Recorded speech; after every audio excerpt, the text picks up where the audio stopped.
My name is Craig Charday from the Plymouth Archaeological Rediscovery Project, and we're at Taylor-Bray Farm where we're going to be doing our archaeological excavations this October and November. We're standing right in front of where the cellar hole was, this outlined area here that we discovered a couple of years ago when we were doing some archaeological excavations up here.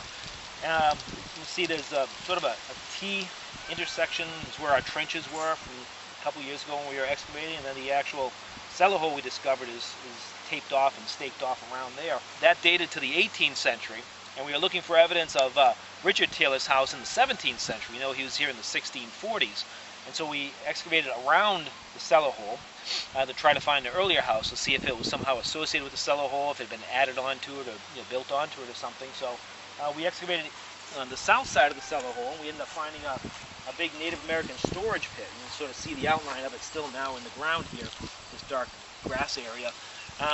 Inside of that we found some Native American artifacts, and we also found a piece of cow bone from the Europeans and a little piece of glass, bottle glass.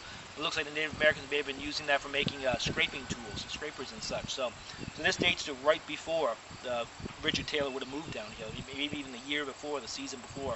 We think that these early houses will be built by digging a hole in the ground and putting a post in the ground in one corner and another post in another corner, and then attaching the two together, connecting the two together with another timber at the top and a timber at the bottom.